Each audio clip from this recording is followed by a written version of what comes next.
자, 안녕하세요. 반갑습니다. 저는 이준희 행정사라고 합니다.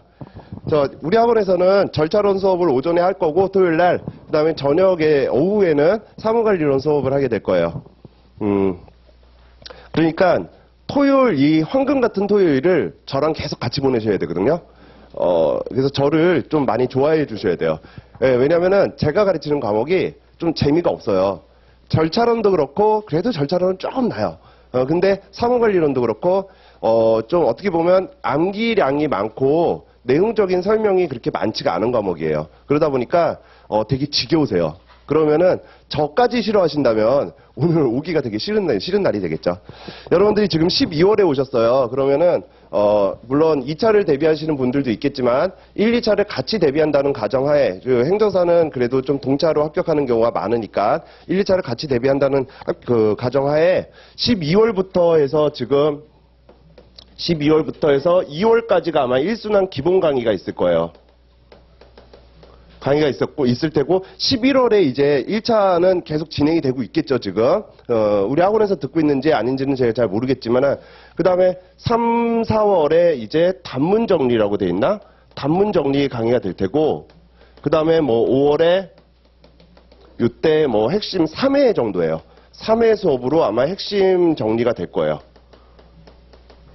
정리가 될 테고 6월부터는 그럼 5월 달에 아마 1차 시험이 이때 1차 시험이 있어요. 그래서 1차 시험이 끝나고 나서 바로 6월부터는 이제 동차반이 개강이 되는데 여러분들이 동차반을 들을 일은 없겠죠. 왜냐면 여기는 여러분들은 주말에 나와서 기본 강의를 다 들었으니까. 그래서 그 동차반, 평일 동차반은 아니더라도 여러분이 계속 와서 하는 그 주말 강의는 6월부터 해서 시험까지 쭉 다 이때는 시험을 봐요. 물론 6월, 7월에는 단문으로 시험을 볼 테고 그 다음에 8월, 9월에는 실제 모의고사 형식으로 우리가 뭐 케이스 사례 6월 달에는 다른 과목은 아마 그 실무법이나 아니면 계약법 같은 경우는 케이스 사례로 아마 모의고사를 볼 텐데 절차론하고 사무관리론은 아예 케이스가 없어요. 사례가 아예 없고 그러니까 시험 문제로 사례가 나오질 않아요. 그리고 절차론 같은 경우는 사례가 나오는데 나올 수 있는 사례가 특정되게 몇 가지밖에 없어요. 그래서 아마 제가 준비하는 한 열 몇 개의 사례에서 매년 그대로 나와서 거의 비슷하게 나왔으니까 뭐 사례를 그렇게 많이 대비하실 필요는 없거든요. 그러다 보니까 이때 시험의 초반에는 아무래도 좀 단문 위주가 될 거예요. 저 같은 경우는. 학원은 케이스 사례 모의고사 반 이렇게 돼 있겠지만 저는 좀 단문이 될 거고 그리고 난 다음에 이제 8월 9월에는 실제 모의고사 형식으로 이제 100점짜리 문제가 나가고 막 시험을 보겠죠. 그러니까 이때는 정신없이 시험을 볼 때예요. 그렇기 때문에 동차방 주중반이 있는 거거든요. 근데 여러분들은 여기서부터 따라오기 때문에 바로 5월 1차가 끝나고 나서 딱 오시면은 시험을 보셔야 돼요. 그러니까 나중에 지금 1차 시험이 너무 바쁘기 때문에 정신이 없어서 내가 조금 2차는 하지 말아야지라고 생각하실 수 있어요. 그럴 수 있는데 어차피 시험은 물론 1차가 붙어야지 2차를 보죠. 근데 2차가 붙어야지 최종적으로 합격을 하는 거거든요.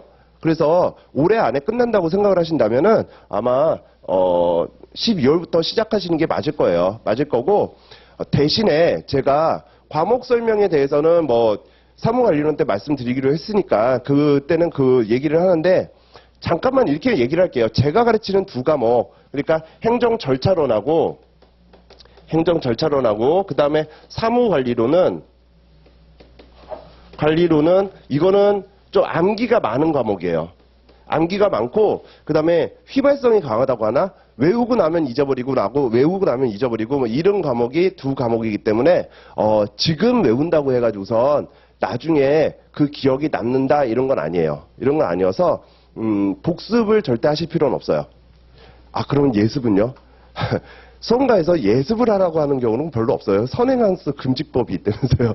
그래서 아마 예습을 하라는 경우는 거의 없기 때문에 예습은 필요 없고요. 당연히 필요 없으시고 그 다음에 복습을 하실 필요는 절대 없어요. 혹시나 제가 기본 강의에 필요한 것들을 조금씩 아마 이때 좀 외워둬야 될 것 같은 거 개념 같은 거는 프린트를 나눠드릴 때가 있거든요. 그런 것들 그냥 한 잔짜리니까 이제 왔다 갔다 하시면서 주중에 좀 보실 시간 되면은 보시고 안 되면은 뭐 나중에 또 그냥 봐야지 하고 버리시면 돼요. 그 주에 한 장 나온 거 그 주에 못 보면 그냥 버리세요. 그렇게 버리시면서 그걸로 복습을 하시고, 그래도 토요일 날 우리가 한 5시쯤 끝날 거예요. 그러면은 집에 가셔서 뭐 식사하시고 그런다면 한두 시간 정도 남을 텐데 예습도 안 하실 테니까 그 다음 날 과목인 뭐 실무법하고 계약법을 공부하실 건 아닐 것 같고, 그렇다면은 오늘 수업한 거 살짝 한번 이렇게 쭉 한번 공부한다가 아니라 그냥 바라본다? 이런 식으로 이렇게 한 번씩 이렇게 툭툭툭툭 보면서 뭐 이런 거 수업했구나 하고 이렇게 덮는 거, 그 정도로 각 과목당 한 30분 정도씩만 투자한다면 1시간 정도 되겠죠. 두 과목을 하니까. 그 정도만 해주셔도 충분하세요. 충분하시고, 그러면 공부를 하지 말란 얘기가 아니라 지금은 실무법하고 시간이 되시는 분들은 다 실무법하고 그 다음에 계약법을 공부할 단계예요. 그거는 이해를 많이 해야 되는 거고 판례를 막 분석해야 되는 거기 때문에 지금은 그걸 공부하시는 거예요. 그래서 절차론하고 사무관리론은 지금은 복습하지 마세요. 그 대신에 수업은 절대 빠지지 마세요.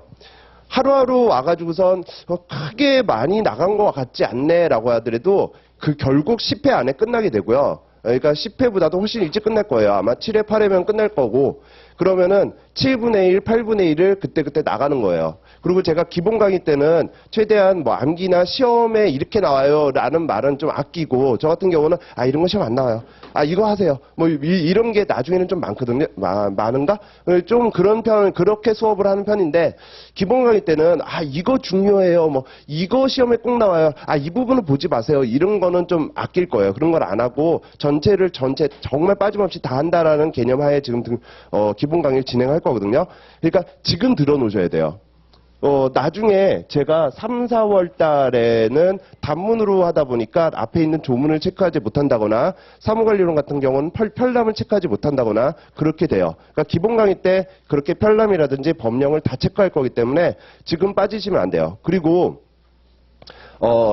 이게 암기라는 게 100을 암기를 한다면은 계속 수업 시간에 와가지고선 제가 한번 반복해 볼게요. 다시 한번 해봐요. 뭐 이런 식으로 해가지고선 봤던 것들을 이제 많이 자기는 인지하지 못하더라도 5월달, 6월달 넘어가면은 이제 시험 볼 때 상당 부분이 어느 정도 암기가 돼 있다거나, 혹은 암기가 안 돼 있어도 암기가 좀 수월해져 있어요. 그래서 수업을 빠지면은 이 절차론 같이 이렇게 암기가 많은 법은 복습 동영상으로 집에서 들어야지 잘 안 들려요. 저도 공부 되게 많이 해봤거든요. 근데 동영상 혹시 들어보셨는지 모르겠지만, 동영상을 저는 30분 이상 아무것도 안 하고 그냥 집중해서 듣고 있는 분들은 굉장히 존경하거든요. 저 같은 경우는 한 15분 하고 있잖아요. 그러면 화면 소리는 계속 나오고 있는데 네이버가 켜져 있어요. 그리고 뭐 네이버에 막 스포츠 무슨 팀이 이겼네.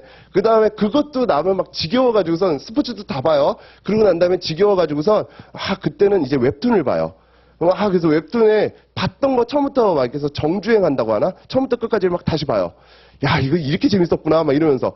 그리고 난 다음에 밤에 잘 때 오늘 내가 5시간 공부를 했어. 수업을 7개나 들었어. 수업을 또 1배속으로 안 듣죠. 1.2배속이나 1.4배속으로 틀어놓고 막 돌아가는 거예요. 지금 돌아가고 있으면서 저는 웹툰 보고 있는 거죠. 그러면 이렇게 딱 누워서 뭘 공부했지라고 하면 웹툰의 그 주제가 쫙 생각이 나죠. 그렇기 때문에 동영상은 좀 힘들어요. 그게 계약법이나 아니면 실무법 같이 뭐 논리가 있고 판례를 해석하고 이런 거면은 좀 모르겠는데, 저희 같이 그냥 법령을 해야 되는 시험은 동영상이 좀 집중하기가 힘들어요. 그래서 수업을 절대 빠지지 마세요. 수업 때만 오시면은 제가 장담 학원데 3, 4월, 5월까지 장담은 못하고 장담은 못하는데 이때까지 해가지고선 굉장히 많은 양이 줄 거예요. 그리고 난 다음에 이렇게 말씀하겠죠. 네가 수업 양 줄여준다며. 그렇게 뭐 쭉 난 한 번도 안 빠지고 왜 들었는데도 9월달에 아마 걱정하는 과목이 행정절차론하고 사무관리론일걸요, 아마? 아마 제일 걱정되는 과목이 이걸 거예요. 이거 도저히 안 외워져요. 뭐가 뭔지 모르겠어요. 휘발성이 강해서 그래요. 계속 날아가기 때문에 아마 처음에는 조금 그래도 안 해도 된다고 강사했으니까 좀 쉽게 접근을 하다가 막판 가면은 계속 스트레스 받고 하는 과목이 아마 그럴 거예요. 지금부터 열심히 해서 만약에 공부를 하시는 분들은 실무법하고 계약법이 나중에 막 이렇게 문제가 되시는 분들은 없어요. 왜냐하면 지금부터 열심히 하니까.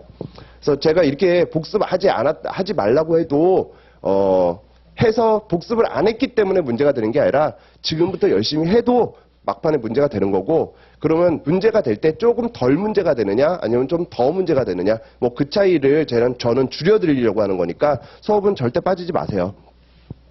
그 다음에 행정 절차론에 대해서 좀 말씀을 드린다면은, 이제 페이지를 피시면은 책이 있으니까 잠깐 말씀드릴게요. 맨 처음에 뭐 2020년판 해가지고 머리말 있죠? 머리말은 제가 썼는지 기억이 안 나요. 사람들이 책을 살 때 머릿말을 굉장히 중점으로 본다고 하시는데, 제가 쓴 것 같기는 한데, 크게 의미가 없기 때문에 읽으실 필요는 없고, 올해 추가된 머리말이 뭐냐면, 오른쪽에 맨 위에 있죠? 오른쪽에 편저자의 행정사 이준희 해가지고서 그 위에 마지막으로 돼 있는 거 있죠? 좀 필요하더라고요. 제가 카페가 있어요. 네이버 카페가 있는데, 뭐, 가입을 강제하는 건 아니지만은, 가입을 하시면은 법령이 바뀐 거라든지 아니면 질문이라든지 이런 것들에 대해서 제가 답변을 그래도 좀 바로 다루려고 해요. 근데 질문을 너무 많이 안 하시기 때문에 제가 뭐 카페는 그렇게 높지는 않아요. 높지 않아서 찾기가 되게 힘들더라고요. 그래서 이렇게 돼 있어요. 카페 네이버.com이고 APA 패스인데, APA가 저도 제가 메일 주소가 이제 APA 우리 WWRI 해서 네이버거든요. 네이버고, 그 다음에 카페는 이건 메일, 그 다음에 카페는 APA 뭐 패스 이렇게 될 거예요. 이렇게 얘기했더니 제가 처음에는 제 행정사 사무소 이름이 우리예요. 우리 행정사 합동사무소거든요. 그래서 우리 APA 이렇게 붙였어요. APA가 이제 공인행정사의 뭐 약자라는 것 같더라고요. 제가 영어를 되게 못해가지고서 이게 뭐의 약자인지는 제가 말씀드리기가 좀 힘들고, 그래서 했더니 우리 APA인데 우리 아빠? 막 이러시는 거예요. 그래가지고서 안 되겠구나. 그래가지고서 APA 우리로 바꿨어요. 그랬더니 아파? 우리가? 막 이러시더라고요. 그래가지고서 어떻게 붙여도 이상하구나 해서 이렇게 된 거예요. 자, 요거는 카페예요. 질문을 학원 게시판에 남기셔도 되지만은 학원 게시판을 제가 이렇게 자주 보질 않아요. 그리고 그게 교수란에 이렇게 들어가야 되는데, 교수실 이렇게 돼 있는데, 저는 그걸 클릭할 때마다 난 강사인데 교수 아닌데 막 이런 생각도 들고, 그래가지고 그거 막 되게 민망해서 잘 못 찍거든요. 그래서 아마 카페에 남겨주시면 제가 질문을 바로바로 할 거고, 그 다음 개정된 법령 같은 거를 제가 캐치하는 대로 여기 카페에다 올릴 거예요. 그러니까 그것도 확인하셔도 되고, 그 다음에 해당되는 단문 같은 경우가 작년판은 올라가 있는데, 뭐 바뀐 건 별로 없지만 그래도 올해판을 한 3월부터는 올릴 거거든요. 그렇게 올리면은 그때 한 장씩 뽑아가지고서 그냥 하나의 논점별로 나는 암기하고 싶다라고 하면은 거기서 프린트해가지고서 뽑으셔가지고선 외우셔도 되고, 이렇게 활용을 하시면 될 거예요 아마. 그래서 이렇게 카페에 가입하시면 된다 이렇게 말씀드리려고 제가 했고요. 넘어가셔서 행정 절차론 이렇게 돼 있죠. 자, 행정 절차론은 행정 절차에 관해서 이제 해당되는 법령을 8개를 실어놨어요. 그러니까 우리가 행정 절차에 관해서 되게 많죠. 여러분들이 뭐 행정법 같은 걸 배우면 이렇게 얘기할 거예요. 국가작용이 있으면 국가작용 안에서 이제 뭐 사법작용이 있고 입법작용이 있고 그 다음에 행정작용이 있다 뭐 이렇게 얘기하잖아요. 그죠? 정부라고 하고 막 이러니까 행정이 얼마나 넓어요. 행정사가 되시면 너무 좋은 게 뭐냐면 법률 자문, 상담 자문에 관한 업무로 행정사법을 보시면 여러분들 행정사법 2조에 법령에 대한 자문과 상담 업무가 있다고 돼 있고, 그 다음에 뒤에 보면은 업무에 관한 보수를 받을 수 있다 이렇게 돼 있거든요. 그러면 그 무슨 말이냐면 행정, 법령, 자문과 상담에 대해서 우리는 보수를 받을 수가 있어요. 법령 상담가 자문을 보수받고 있는 자격증은 그렇게 많지 않아요. 왜냐면 변호사법에 위반되니까. 그죠? 근데 우리는 모든 법령은 아니지만 행정법령에 관한 상담과 자문이 가능하거든요. 그래서 이제 회사 자문 같은 경우 자문계약도 많이 맺어요. 왜냐면은 계약서 작성이라든지 거래계약서, 거래 청구서라든지 이런 거 작성도 행정사가 할 수 있고, 그 다음에 행정법령 자문도 우리가 할 수 있으니까, 그리고 우리가 조금 싼가 봐요. 그래서 우리한테 좀 자문 계약을 많이 맺어요. 그러니까 그런 것들이 있어요. 그러니까 행정법령이 굉장히 넓고 거기에 대해서 우리가 가능하다는 얘기거든요. 그러면 그 행정작용에 관한 모든 작용이 나올 때는 필요한 절차가 있을 텐데 그 절차에 관한 것이 8개의 법으로는 안 되겠죠. 그죠? 굉장히 많겠지만 그래도 그 중에서 우리가 8개의 법을 배우게 되는 거예요. 그러니까 행정 절차로는 양이 되게 많다라고 하는 게 8개의 어떤 법령에 대한 암기가 필요해요. 자, 그 8개를 보면은 일단 여기 표제 보면 행정절차법이 나오죠. 그죠? 행정절차법. 그 다음에 그 밑에 공공기관의 정보공개에 관한 법률. 그래서 정보공개법.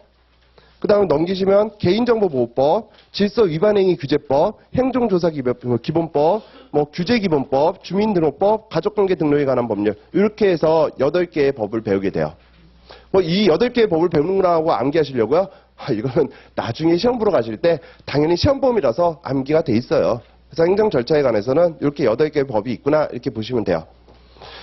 자, 그 다음에 역시 행정절차에 관해서는 1차 행정법 시험에서도 절차 부분에 이 8개의 법에서는 조금 나오는 편이에요. 작년에는 좀 비중이 줄어들었다고 하는데 기본적으로 한 4문제, 5문제 정도가 항상 나왔었거든요. 25문제였죠. 우리가 1차 시험이 25문제 중에서 4문제, 5문제가 나온다고 생각하면 1차에서도 좀 도움이 되는 과목이기도 하죠. 자, 그 다음에 그리고 나서 10편은 해당되는 단문 정리를 뒤에다 쭉 실어놨어요. 제가 책이 보통 11월에 이제 기본서가 나와요. 기본서가 나오고 그게 절차론 기본서가 있고 여기서 수업을 하니까 그다음 사무관리론 기본서가 있죠. 그리고 난 다음에 이제 쭉 지나서 올해는 좀 일찍 내려고 노력은 하는데 노력은 노력이고 일단 원칙적으로는 한 3월쯤에 또 2권의 책에 요약서가 나와요. 그냥 2차 4과목을 다 요약해 놓은 책으로 4과목에 대한 논술 약술 모음집이라는 게 나오고요. 그래서 모음집이 나오고 그 다음에 이 모음집에 해당되는 요약서인 또 핸드북이라는 게 나와요. 그래서 4권이 나오는데 제가 이거를 왜 뒤쪽으로 다 몰았냐면 사실 공부는 기본서로 하는 게 제일 좋아요. 제일 좋은데 기본서가 양이 많아 보이고 그 다음에 좀 정리가 안 돼 있기 때문에 나중에는 심리적으로 좀 얇은 거를 계속 찾아가는 게 수험생의 그냥 누구나 겪는 그런 과정이거든요. 저도 그렇고. 근데 기본서가 제일 좋아요. 그죠? 그리고 근데 이제 막판에 그러다 보니까 저기서도 나오지만 6월 이후로는 이 논술 약술 모음집 이 책으로 수업을 하는 경우가 많아요. 또는 8월 달에는 프린트로 수업을 하는 경우가 많고 그러다 보니까 기본서를 사서 열심히 정리를 5월까지 했는데 그 뒤로 다시 논술 약술 모음집을 또 사가지고선 또 이거를 바꿔야 되는 경우가 생기고 제가 너무 죄송하더라고요. 그래서 단문을 뒤로 다 몰았고 이 단문의 목차별로 논술 약술 모음집을 만들 거니까 나중에 이걸로 수업을 하더라도 여러분들은 그냥 기본서로 계속 들으셔도 돼요. 그래서 따라서 요 책을 기본서를 사시고 그게 정리되신 분들은 사실 필요가 없어요. 출판사 사장님이 저를 보시면 혼내시겠지만은 사실 필요가 없죠. 근데 핸드북은 좀 가볍고 얇고 좀 작게 돼 있으니까 들고 다니시면서 좋긴 편해서 그때 암기용으로 쓰시려면 모르겠는데 이거 역시 카페에 들고 다니실 자료가 필요하다면 카페에서 출력을 하시면 돼요. 왜냐면은 이거에 해당되는 자료가 올라가 있을 테니까. 그래서 나중에 이 책을 사야 되나, 사지 말아야 되나, 그거는 여러분들의 선택이에요. 그래도 얇은 게 좋다, 정리가 안 돼 있다라고 하시면 사시면 되겠지만 굳이 필요 없게끔 만들려고 단문 정리를 다 뒤쪽으로 몰았어요. 그래서 기본 강의 때는 앞에를 설명을 하겠지만은 3, 4월부터는 아마 10편의 핵심 단문 정리 이 부분 위주로 계속 수업을 할 거예요. 아마 이번 기본 강의 때도 여기가 중점이 될 테고요. 자, 그리고 나서 그래서 단문이 많죠. 한 67개 정도 되죠. 67개라고 해서 67개가 아니에요, 사실. 이 안에 있는, 여 안에는 뭐 사례도 안 들어가 있고요. 그 다음에, 그리고 사실 단문 하나가, 쪼개서 시험 문제로 나오기 때문에, 뭐 어떤 단문은 사실 한 3, 4개의 단문을 묶어 놓은 걸 수도 있고, 그래서 단문으로 따진다면, 이거를 쭉 따진다면 한, 그래도 100개가 넘는 단문이 될 거예요. 자, 100개가 넘는 단문을 여러분들이 다 외워서 들어가시잖아요. 그러면은, 어떤 현상이 일어나냐면 수석을 하세요. 자, 우리가 공부는 수험이라는 거는 그냥 열심히 하고 그냥 많이 하고 그런다고 합격하는 게 아니라 좀 전략적으로 하고 그 다음에 합격할 정도 이상, 조금 이상만 하면은 되시거든요. 그래서 나중에는 이 단문을 좀 줄이는 작업이 필요해요. 그래서 제가 올해 시험이 끝나고 나서 이렇게 줄이는 걸 하지 말아야 되나라는 고민은 좀 하긴 했는데 발표가 나고 점수를 본 다음에 그래도 내 방법이 맞는 것 같다 이런 생각이 들어서 다시 작년 방법 그대로 할 거예요. 아마 한 40개에서 50개 사이로 그러니까 지금 여기 있는 것처럼 이렇게 단문 하나가 긴 단문으로 하나가 아니라 조금 더 이거보다는 양이 적은 단문, 정말 시험에 출제될 수 있는 정도의 단문 정도로 한 40개 정도에서 50개 정도를 여러분들이 나중에 추려야 되고 그 추리는 것을 계속 반복해서 나중에 시험을 보러 가셔야 돼요. 거기서 다 나오지 않을 수도 있어요. 다 나오지 않아도 되는, 상관이 없다는 거는 이제 사무관리론 때 제가 오리엔테이션 때 말씀드릴게요. 우리 시험의 경향을 말씀드리면서. 그 단문은, 제가 최대한 빨리 만들 거예요. 제가 카페 작년 같은 경우는 만들자마자 카페에 올렸는데, 수험생분들이, 우리 학원 수험생분들이 좀 섭섭해 하시더라고요. 나는 열심히 이렇게 나와가지고서 수업을 듣는 사람하고 카페에서 그냥 있는 사람하고 어떻게 똑같이 단문을 받는 시기가 있느냐라고 해가지고서 그것도 또 좀 문제가 되나? 뭐 이런 싶은 생각이 들어서 제가 최종 요약, 그러니까 마무리 정리 자료거든요. 마무리 정리 자료를 저는 좀 일찍 만들어요. 일찍 만들어서 그거는 6월쯤? 5월 말, 그러니까 1차 시험 끝나고 나서 6월 달에 수업 오실 때쯤에는 아마 드릴 거예요. 그 전에 만들어진다면 그 전에 드릴 테고, 그게 안 된다면 6월보다 좀 6월 말쯤, 뭐 어떻게 아무튼 제가 최대한 일찍 만들게요. 그리고 한 6월 중순 정도를 기준으로 해서 만들 거예요. 그 자료 만들어서 나눠드린다는 얘기를 제 자랑하려고 말씀드린 게 아니라, 그러니까 뭐란 얘기예요. 결국 이 책은 나중에 크게 쓸 일이 없을 거예요, 아마. 그래서 혹시 여러분들은 기본서를 사셨기 때문에 나중에 크게 쓸 일은 없어요. 요거는 뭐 쓸 일이 있겠지만. 논술약술 모음집에는 사례 문제가 많이 들어가 있는데 사례 문제는 어차피 우리가 수업 시간에 또 다뤄요. 그러니까 수업 시간에 교재, 수업으로 제가 보충 프린트로 나눠드리는 사례이기 때문에 별로 크게 의미가 없을 거예요. 그래서 여러분들은 이 기본서를 계속 정리해가지고선 기본서를 마지막까지 갖고 가겠구나라고 생각을 하셔야 돼요. 자, 그 다음에 하나만 좀 해볼까요? 수업은 좀 뒷부분의 진도긴 한데 제가 맨날 처음에 이렇게 시작을 하거든요. 여러분들 이제 행정사가 되시잖아요. 사실 행정사는 행정심판하고 막 영업정지 구제하고 이런 것만 알고 있는데 영업정지나 뭐 음주운전은 정말 쬐끄만 분야고요. 그거는 그냥 기본적으로 행정사면 당연히 하는 거, 뭐 그냥 할 수 있는 거, 뭐 이 정도인 거지. 우리는 분야가 되게 많아요. 되게 많기 때문에. 그래서 제가 수업 시간 때 맨날 미성년자들한테 뭐 주류 제공해서 영업정지 2개월 나왔다 막 이렇게 해가지고서 영업정지 2개월 예를 제일 많이 들거든요. 많이 드는데 그게 행정사 일의 전부구나 그런 건 아니고 저는 강사를 하러 돌아다니다 보니까 행정사 실무가 좀 약해가지고선 그래서 그 부분만 맨날 말씀드리는 거야. 지금 밑에 201호 보니까 행정사 실무 창업 실무 교육하고 있더라고요. 우리 학원에서 두 번째로 가장 큰 교실이 201호거든요. 학생 수가 굉장히 많다는 얘기인 것 같아요. 그래서 이렇게 봤더니 우리가 더 많은 것 같긴 한데 하여튼 좀 더 많이 있더라고요. 그래서 그렇게 배우게 돼요. 그래서 책을 매년 제가 몰래 이렇게 들고 갔거든요. 그 창업실무 교육 교재를 몰래 들고 갔는데 올해도 몰래 들고 가려고 이렇게 딱 봤더니 이렇게 두꺼운 책이 3권이에요.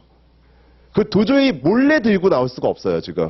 그래가지고서 올해는 포기를 해요. 이렇게 공부하고 나시면은 굉장히 공부할 양이 많으실 거예요. 근데 저는 맨날 미성년자들한테 술을 먹이고 있는 거죠. 자, 호프집 같은 걸 하고 있는 뭐 사람이 있었어요. 뭐 홍길동이라는 사람이 호프집을 하고 있었다라고 하는데, 근데 그 사람이 만약에 미성년자한테 주류를 제공했다라고 하면은 그러면 어떻게 될까요? 영업정지, 식품위생법에 근거해서 영업정지 2개월의 처분이 나오게 돼요. 여러분들 처분 이런 거 많이 들어보셨어요? 그럼 인생이 이렇게 순탄하지 않았다는 얘기인데, 그죠? 처분을 이렇게 받을 일이 뭐가 있어요? 저는 살면서 처분을 받은 적이 몇 번 없거든요. 제 개인적으로는, 그죠?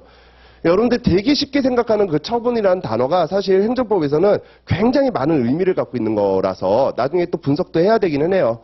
자, 보통 이제 그러면은 미성년자한테 주류 제공을 하죠. 제공을 하면은 꼭 얘네들이 그냥 술만 곱게 마시고 가면은 걸릴 일이 없어요. 희한하게 미성년자들은 꼭 술을 마시면 싸우나 봐요. 근데 걔네들이 안 싸워도 꼭 옆에 테이블에서 싸워요. 이상하게. 그러다 보니까 경찰이 꼭 오게 돼요. 경찰이 오다 보니까 조사를 하게 되고, 그러다 보니까 신분증을 보면은 미성년자네 하고 이제 경찰서에 가게 되는 거죠. 그러면 이제 호프집 사장님도 같이 따라갔겠죠, 지금. 따라가가지고선 조사를 받고 막 조서 작성을 해요. 막 이렇게 하고 난 다음에, 그리고 난 다음에 우리한테 나오죠. 경찰서를 딱 나올 때 저는 뭐 잡혀 들어간 적은 없지만 뭐 일 때문에 들어가도 왠지 경찰서는 이렇게 좀 들어가면 좀 마음이 심란하고 나올 때는 좀 내가 무슨 뭐 이렇게 됐나 뭐 이런 생각 들잖아요. 그리고 제가 되게 많이 얘기하는 건데, 우리 학원 뒷자리가 뭔지 아세요? 우리 학원 전화번호 뒷자리가 112로 끝나요. 그래서 가끔 초반에는 저는 학원에서 전화가 오잖아요. 내가 무슨 잘못했나? 뭐 이런 생각들. 112로 끝나요. 번호를 좀 바꿨으면 좋겠어요. 그럴 때가 있어요. 그러니까 이제 호프집 사장님 홍길동이라는 사람은 아마 나올 때 나 어떻게 해야 되지 하면서 핸드폰을 가지고 막 뒤져볼 거예요. 뒤져보면은 뭐 영업정지, 부재 막 이러면서 모행정사 막 이러면서 막 이렇게 블로거들이 되게 많이 나오겠죠. 그래서 전화가 와요. 그러니까 이런 전화가 보통 언제 많이 오냐면 요즘엔 낮에도 많이 오는데 새벽 한 4시, 5시 이럴 때 전화 올 때가 많아요. 그러면 저는 한 번 자면은 깨질 않는 사람이거든요. 그러니까 일거리가 없죠.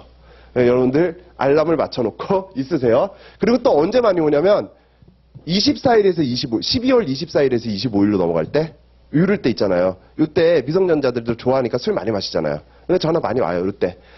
자, 그렇게 전화가 오면은, 행정사가 전화가 오면 뭐라고 얘기를 하냐면은, 지금 현재 어떻게 되신 건데요? 경찰 조사 받으신 거죠? 그러면 조사 받았다고 하는 거죠. 그럼 우리가 그 단계에서는 할 게 없어요, 지금. 그러면 나중에 기다리시면은 이제 행정청에서 사전통지서가 올 거예요 라고 얘기를 해요. 그러면 그 사전통지서를 들고 행정사 사무실에 방문해 주세요. 이렇게 얘기를 하겠죠. 자, 그 말은 뭐냐면은 경찰에서 조사를 했는데, 그럼 경찰에서 주는 뭔가 징계는 뭐 벌금이다, 징역이다, 구속이다 뭐 이런 거는 있잖아요. 그런 건 형사벌인 거고, 그걸 말고 이 사람은 행정적으로 호프집이나 음식집을 하려면 행정청에다가 뭔가 승인을 받았을 거 아니에요. 그런데 뭐 하지 말라고 했을 거 아니에요. 미성년자한테 주류 제공하지 말라고 했을 거 아니에요. 근데 그걸 했기 때문에 이제 행정벌을 받게 되겠죠. 그래서 경찰에서 관할 구청에다가 연락을 해요. 이 사람이 미성년자한테 술을 팔았다라고 연락을 하면은, 그러면은 그 구청에서 이제 너 미성년자한테 술 팔았으니까 영업정지 2개월에 처분을 할 거야 라고, 처분이 나오는 게 아니라 할 거야 라고 사전통지서를 보내게 돼요. 나중에 뭐 할 거야 이렇게 사전에 통지하는 거죠. 그러면은 사전통지서를 보내면은 그 밑에 뭐라고 돼 있냐면은, 나중에 뭐 사전통지 기재사항 뭐 이렇게 써져 있겠지만은, 무슨 법의 몇 조에 근거해서 당신이 뭐 어떤 행위를 했기 때문에 나는 이러한 처분을 합니다. 그 다음에 여기에 대해서 너가 의견이 있으면 나한테 의견을 제시해라. 그러면 내가 그 의견을 검토해보고 반영해서 다시 처분을 내리겠다. 이런 식으로 밑에 뭐가 써져 있어요. 그러니까 사전통지서가 오면 그 다음에는 뭐를 하냐면 의견 제출을 해요, 우리는. 자, 교재에는 의견 제출, 의견 청취 이렇게 여러 가지가 돼 있는데, 자, 보면은 의견 청취라는 것은 이게 행정기관 입장에서는 청취, 듣겠다라는 얘기고요. 내 입장에서는 제출, 내겠다는 얘기예요. 그러니까 결국 같은 말이죠. 근데 우리가 행정절차법에 그냥 의견 청취 절차 이렇게 돼 있어서 의견 청취 절차에는 의견 제출, 그 다음에 청문, 공청회 이런 것이 있다라고 써져 있어요. 써져 있기 때문에 결국 같은 말인데 우리가 공부할 때 수험적으로 할 때는 의견 청취라는 것은 이렇게 의견을 제출하는 거, 이건 서면으로 제출하는 걸 말해요. 서면으로 제출하는 거. 청문은 가가지고서 우리가 말하는 거, 청문. 그 다음에 공청회는 공개적으로 뭔가 의견을 듣는 거, 여러 사람, 관련 없는 사람, 일반인들까지 다 모아가지고서 막 의견 듣는 거, 이런 거를 의견 청취 제도다 이렇게 얘기를 하죠. 자, 그래서 의견 제출을 받으면 그걸 가지고 이제 반영을 해서 우리가 본 처분, 원래의 처분이 나오게 돼요.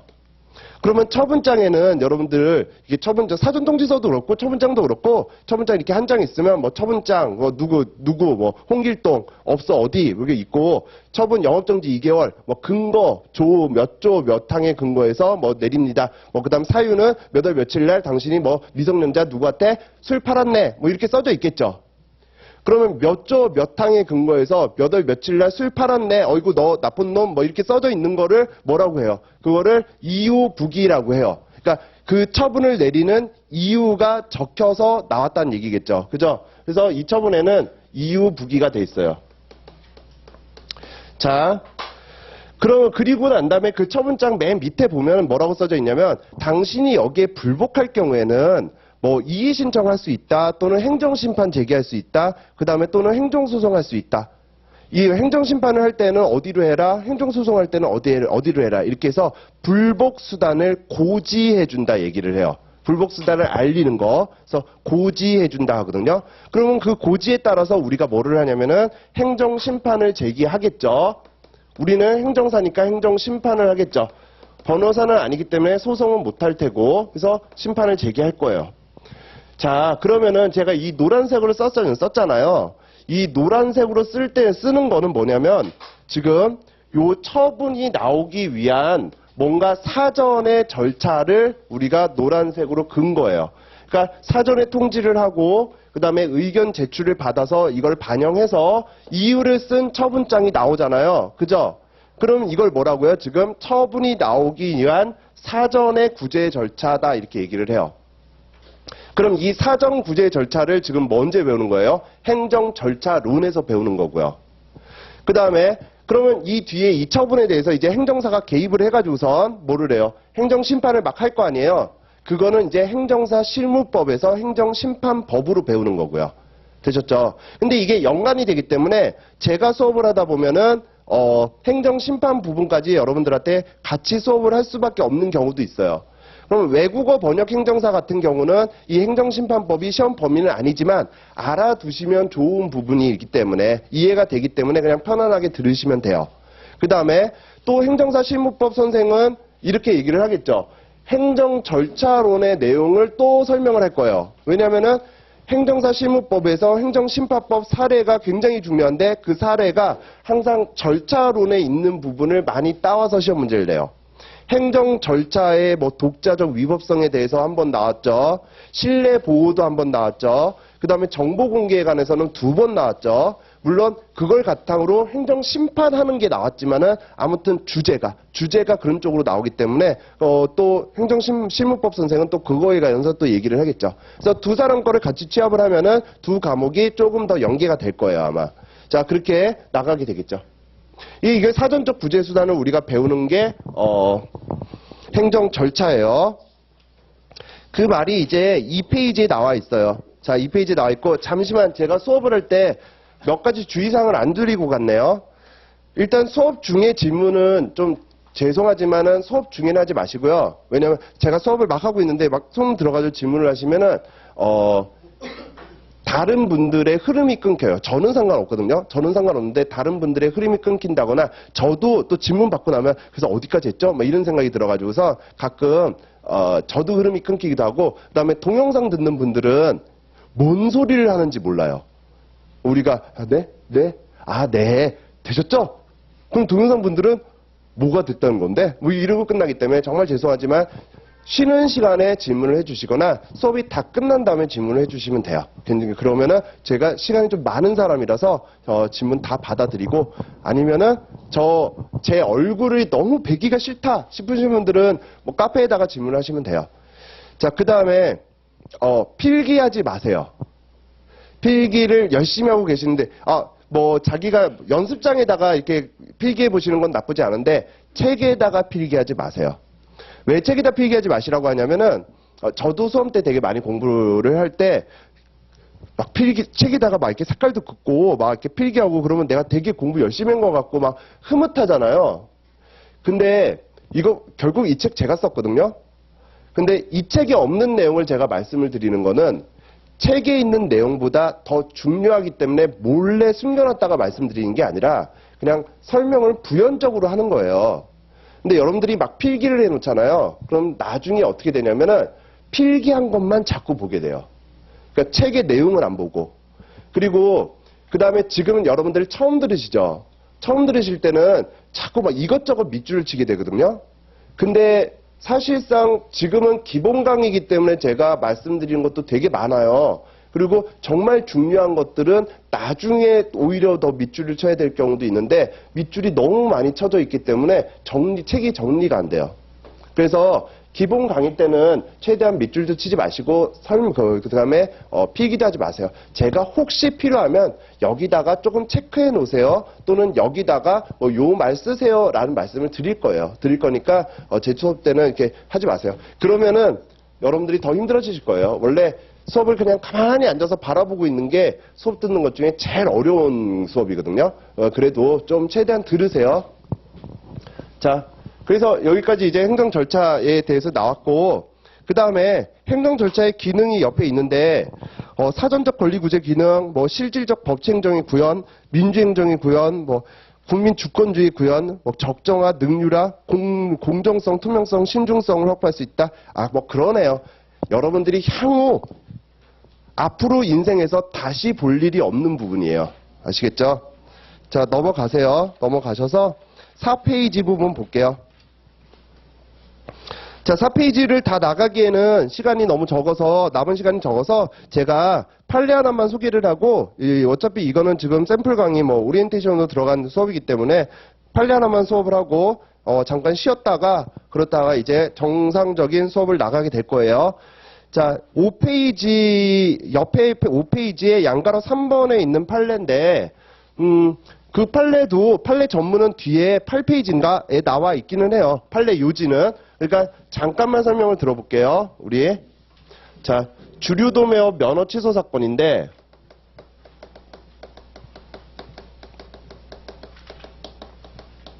취소예요. 그러니까 주류 술 파는 도매업자의 면허를 취소했다라는 거 하면은 도매업자가 있었겠죠.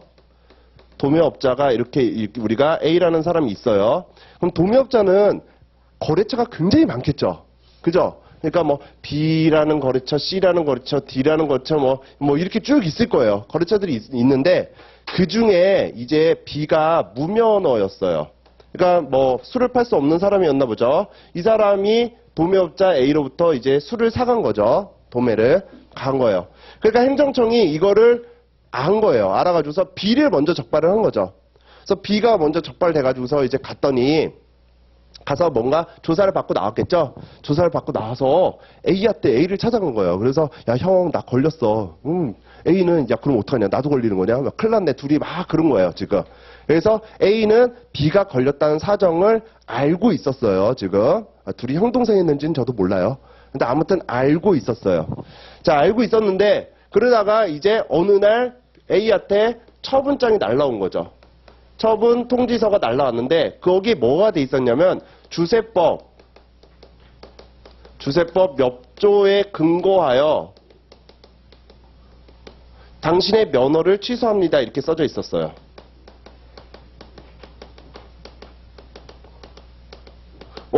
제가 줄인 게 아니라 정말 딱 이렇게 써져 있었어요. 그리고 처분장이 날라온 거죠. 자, 도매업자 A는 뭐를 주장했을까요? 제가 아까 잠깐 얘기했는데 보통 처분장에는 뭐라고 써져 있냐면 우리가 아까 영업정지 2개월 미성년자한테 판 거요. 식품위생법 몇 조에 근거하여 몇 월 며칠 날 미성년자 누구한테 술을 팔았기 때문에 당신에게 영업정지 2개월에 처분을 합니다. 이렇게 써져 있어요. 그거와 이거의 차이점을 아시겠어요? 자, 그게 이유부기라고 했죠, 제가. 이유부기는 내가 왜 처분이 나왔는지를 알아야지 향후 행정사를 찾아가서 행정심판을 할 수 있죠. 그렇기 때문에 굉장히 구체적으로 자세히 써줘야 돼요. 그러니까 들어가는 게 뭐가 있냐면, 뭐, 근거법,